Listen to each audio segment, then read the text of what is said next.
welcome to Toad TV. I am Mary Beth. I'm Helen. We're the creative hands and minds behind Toad Hollow. And welcome. It is Thursday. We were supposed to podcast on Monday. We were supposed to podcast last Friday. That is true. We were supposed to. Keyword being supposed to. It's been an interesting week. Yes. We have had a sick dog. Drew has not been feeling well. She ate something. Well, I fed her something that disagreed with her stomach. We got the fence put in. Everybody is very, very happy about the fence. However, some people are happier about being outside and not coming in when they're supposed to. So I was using freeze-dried chicken to bring that someone in. But if he gets it, then everybody else has to get it. And I was a little too free with the freeze-dried chicken. And it upset Drew's stomach. So greatly.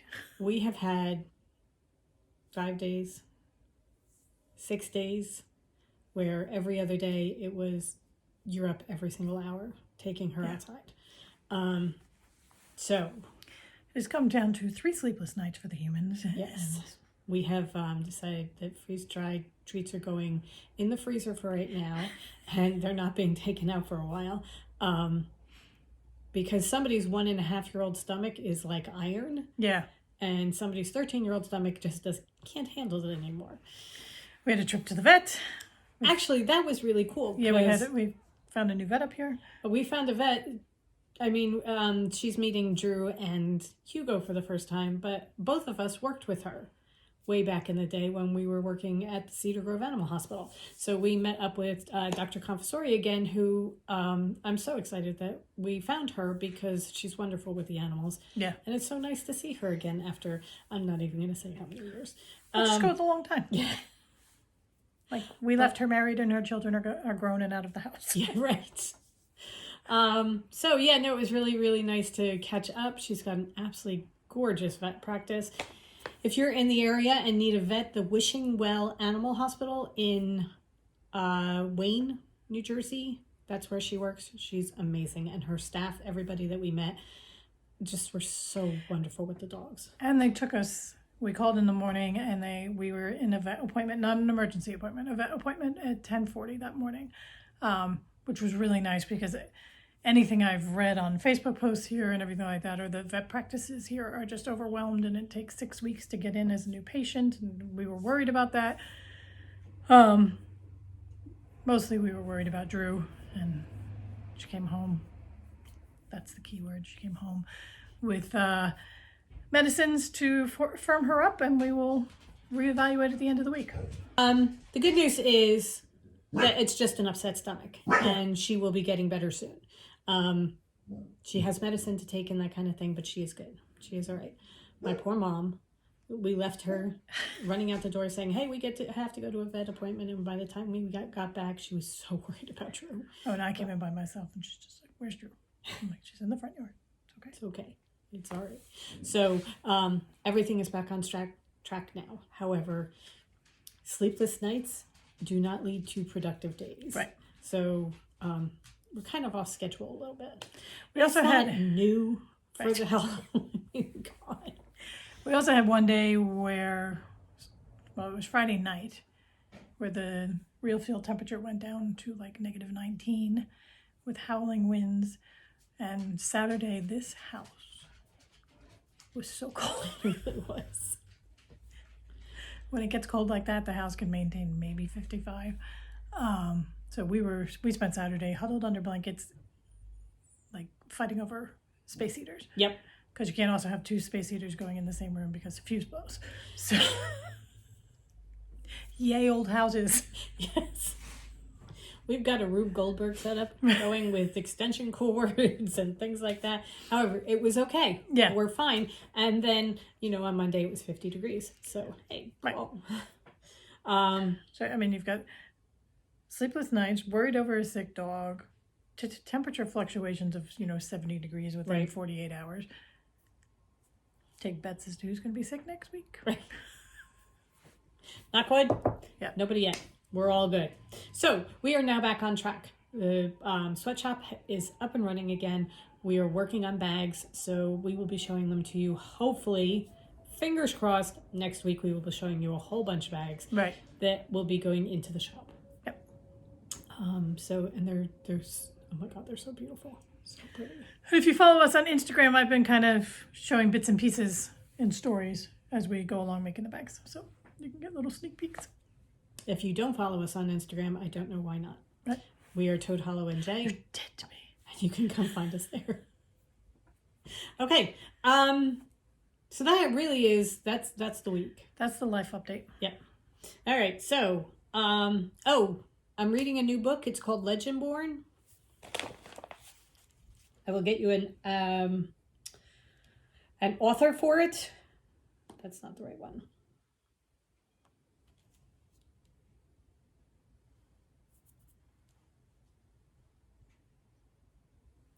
Okay, it's Legendborn by Tracy Dion. I am to the point in this book where I just don't want to do anything but sit and read. So it's hard to focus on things when all I'm thinking about is, the Legendborn. It's a really, really good book. I am having a lot of fun with this one. So if you've seen anything about it or if you've heard about it and you're like, oh, do you think I want to read it? You might want to check it out. It's good. Very good. I will talk more about it when I'm done.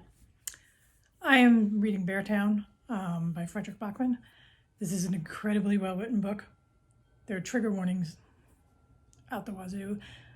I don't know whether I have ever read a book that has made me rage quite as much as this book does.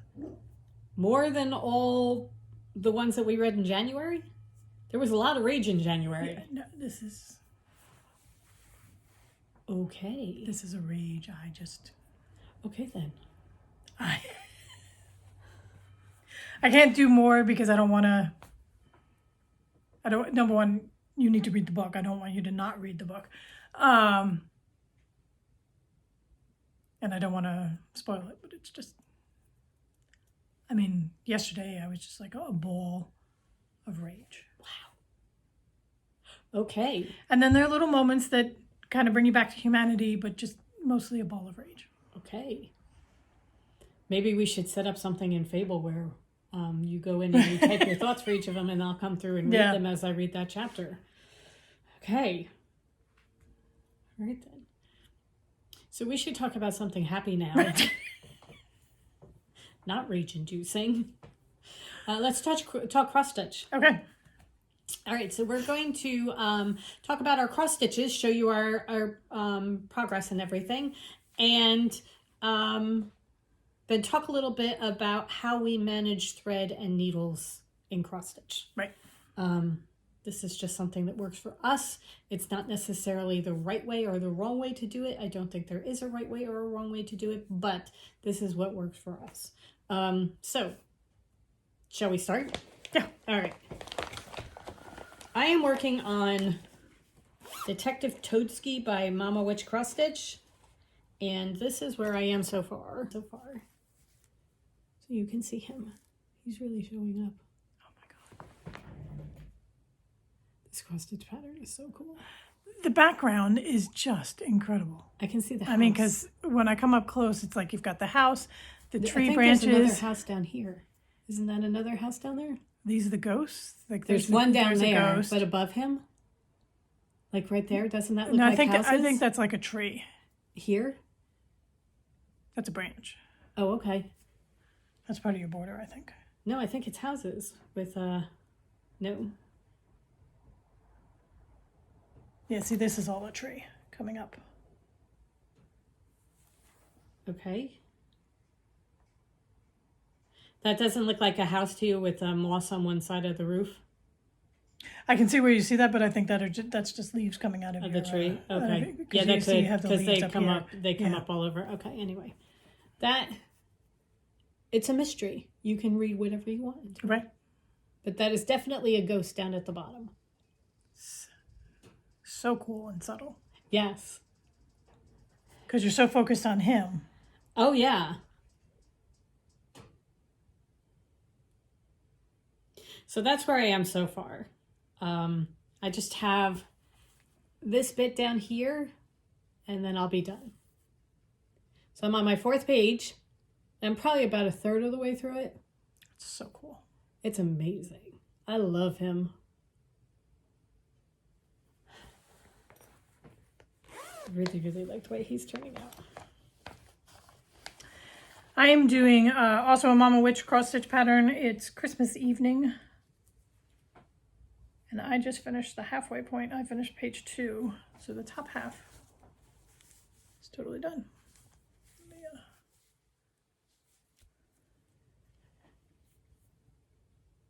Oh my goodness.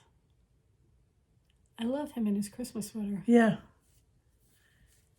And then this here is the top of another one.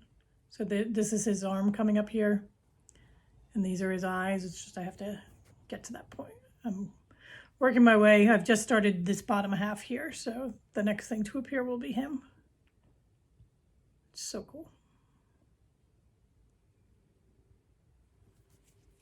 It's amazing.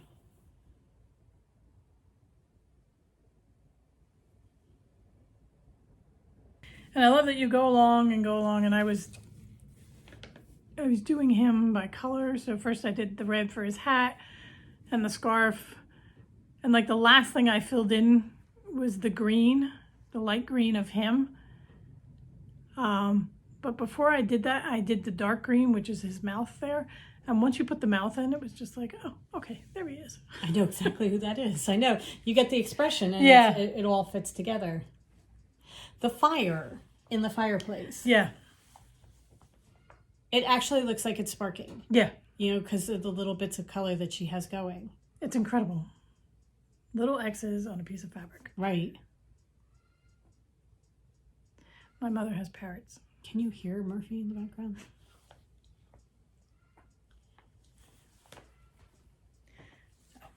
All right, so talking about your cross stitch, how many different colors do you have for your pattern?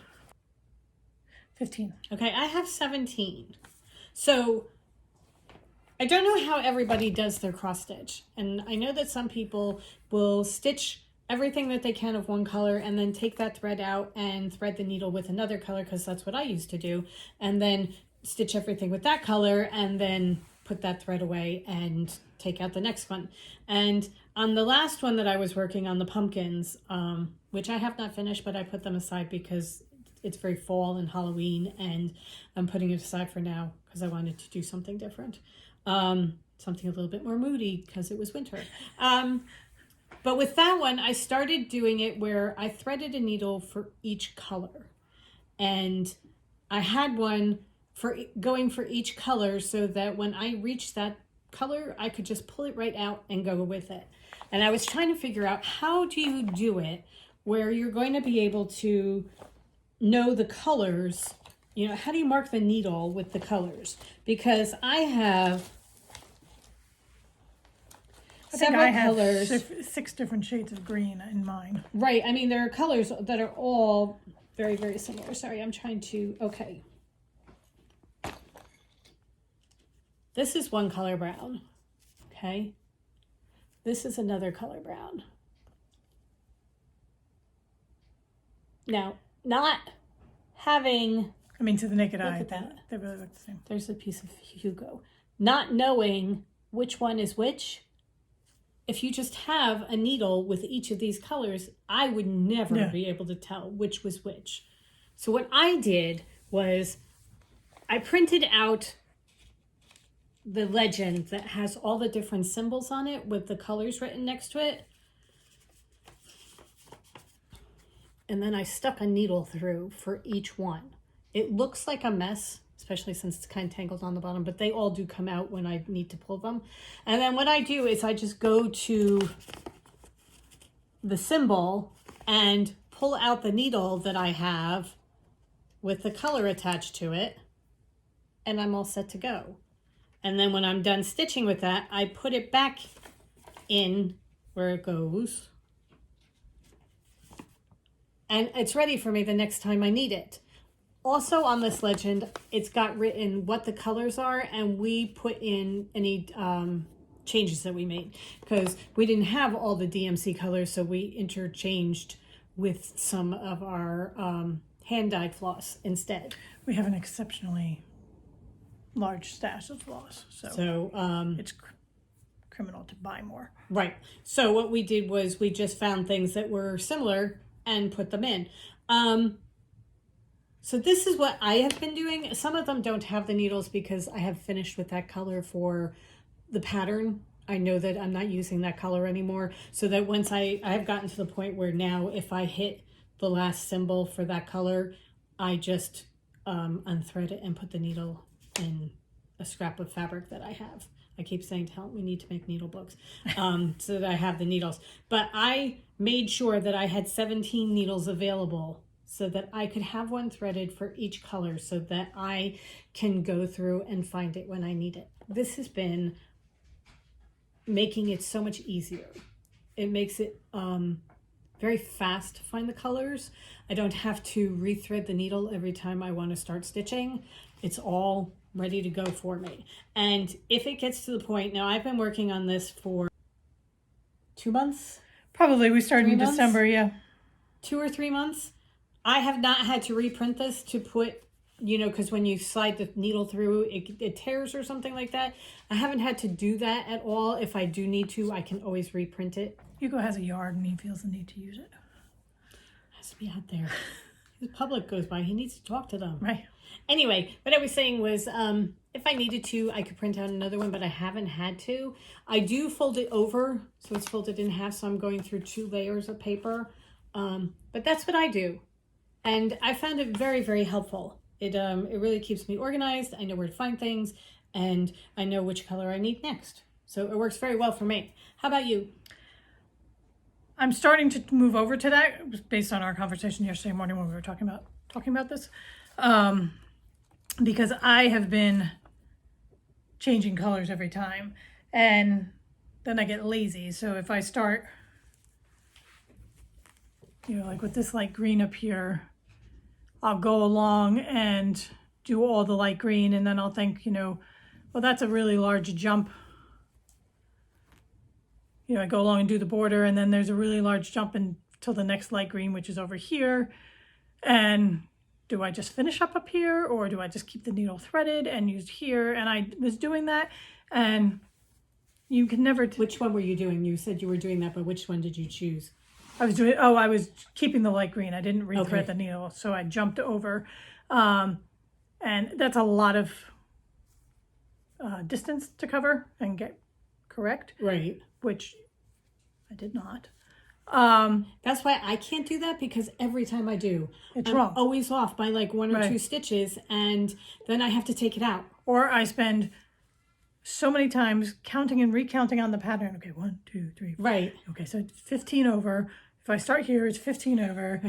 And then it's like something happens and it's like, oh, it's 15, 16. So then I have to go back and count again. And then I have to count the holes in the fabric. And then I lose count halfway through. And still I'm too lazy to just, it sounds like, those of you who cross stitch will understand. So for the second half, what I'm going to do is I'm going to do little sections at a time and I will do every color in that section and start having my needles threaded. So I have plenty of needles. I buy them in a pack of 25, I think. Right. Yeah, that's what I'm going to do now because it's just for something this big, it's just too far to go. I mean, even for something as small like mine, because mine is smaller than yours, I still get it wrong. And you take a lot every of time. It doesn't take a lot of time to thread the needle. No. But when you figure in, okay. My crack way of thread management is that. So first I have to find the right color. Then I have to separate the threads. Well, also you have to take the thread out of the needle and then you don't throw away this great big piece of thread. So you wind it back on the bobbin or around the thread or whatever. Find the original and thread. you put that away and then you find the next color and you have to separate it. And then you have to find, what did I do with my needle thread? Right. And what did I do with the needle? Right. Somewhere there's a needle floating around Someplace now. I have a pair of snips that are supposed to cut the thread. So it's just so my, much easier. My best way makes much more sense to me. So, and I may actually, have stitches in the right place. I mean, you cannot tell I can't even tell necessarily where the mistakes are. I know there are several of them here. I've compensated for them. I'm experienced enough with cross stitch that I can compensate for them and just be, you know, okay, this one's wrong, so now this one's got to be wrong over here, Right. kind of thing. But just make my life easier if I do it my best way. Right. So that's where I am. I thought about doing it where, you know, I had a needle book where I had all my needles in and all the needles are threaded and that kind of thing, but I don't know how to label it. the colors are too The similar. colors are too similar and I don't know how to label it. The thought of writing things out on pieces of felt or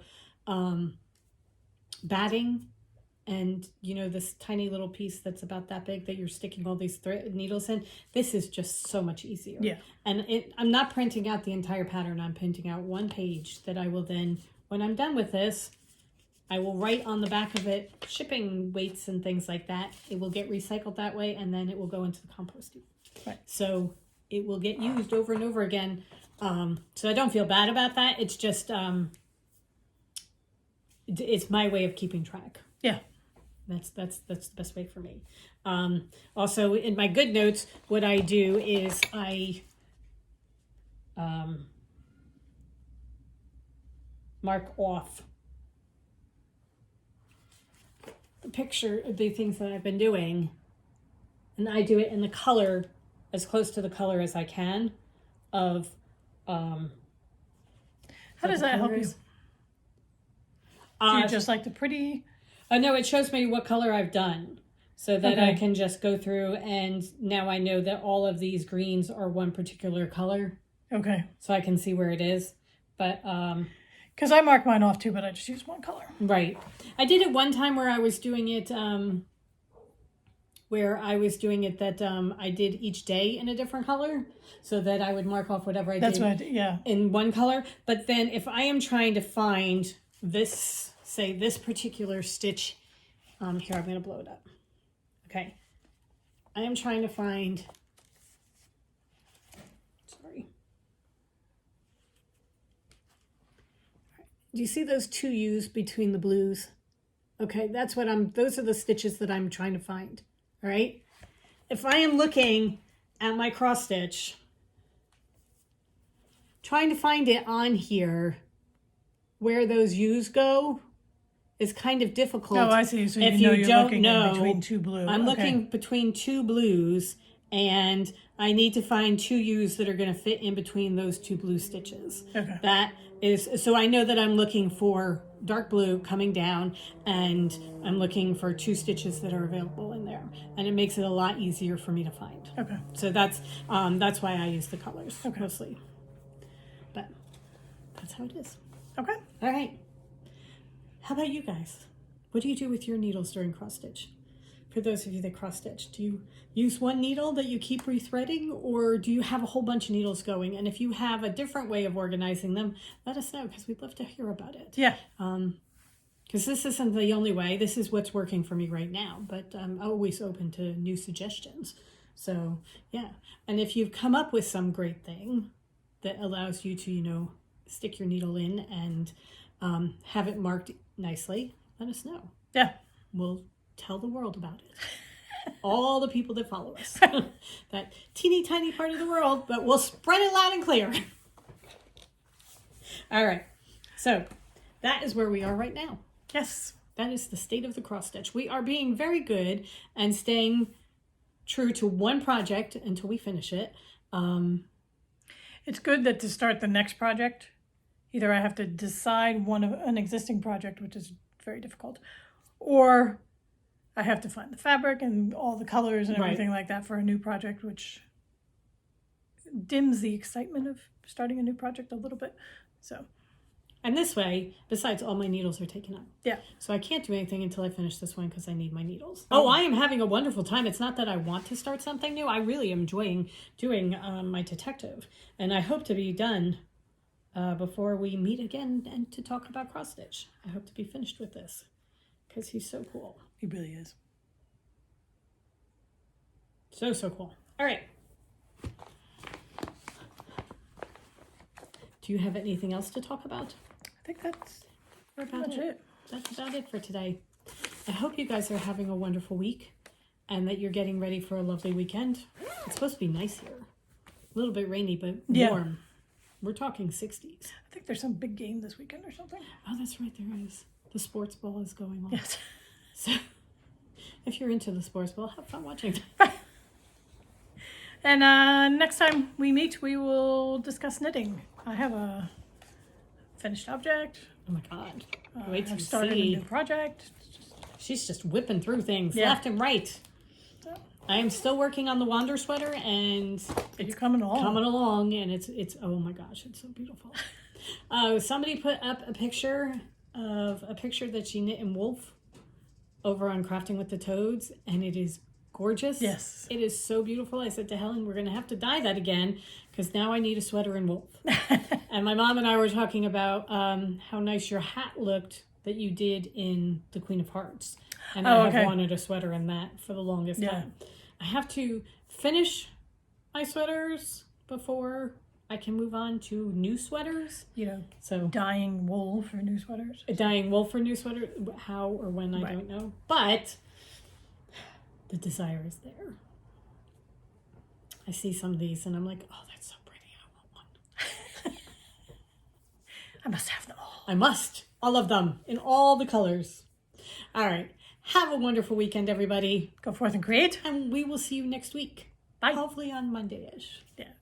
We'll Next see. week. Next week. We'll go with next week. We're not holding ourselves to anything. Okay. Bye.